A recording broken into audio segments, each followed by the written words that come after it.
too. But he ain't here, as you know, and you haven't met him. But one day, I hope and pray, he will be returned from that faraway land they sent him to on the convict ship, and he will come to find you. Now listen, Hettie. Listen carefully. Annie watched Martha's face, her large green eyes intense. Hettie took fright. She snatched her doll back and clutched it. "Lizzie's scared," she said.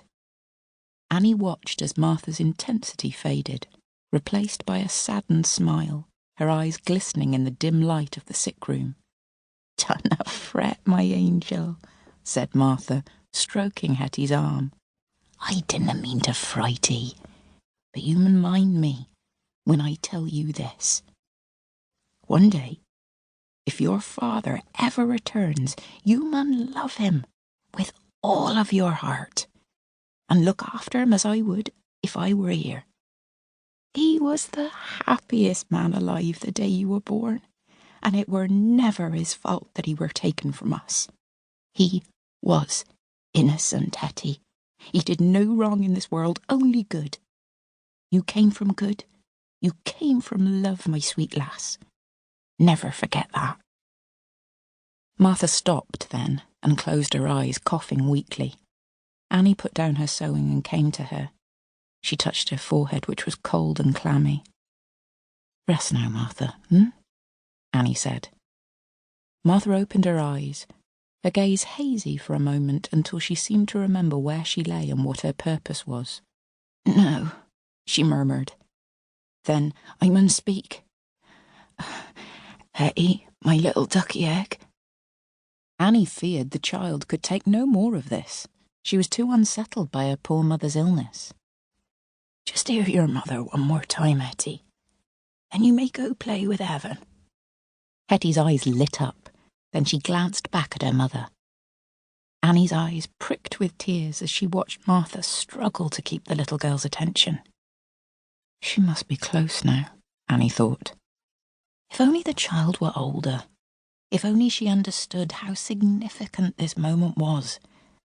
Annie vowed to memorise what Martha Jones said that day, so that she could relate it to Hettie when she was older and had need of it. Martha said, "I mun tell you, my chick, for it may be my last chance. This life is not about where you came from, but where you are going. Always be good. Be kind and treat others as you would wish yourself to be treated. Some are eaten up by hate or revenge. Some rail against the life they have, against the wrongs that have been done. Others meet hate with love and do all they can to build bridges. You must be the last sort, the good sort, like your Quaker grandparents, like I have tried to be, like Annie and Peter and Evan Malone, who will look after you when I'm gone. Do good in this world. Once all is said and done, what folk need most is kindness. Be good. Be happy, my child, my lovely lass, light of my heart." Annie sniffed and wiped the tears from her eyes as Hettie, sensing a break in the stream of words, hopped off the bed and ran across the room. Her swift steps showed how glad she was to escape.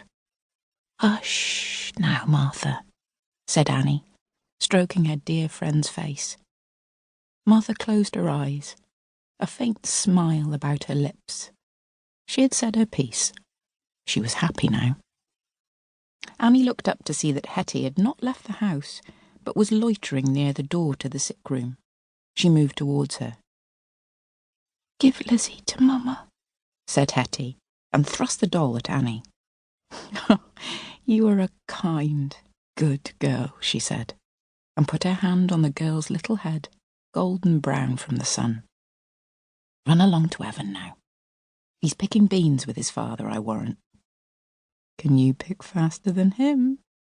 I can, Hettie yelled.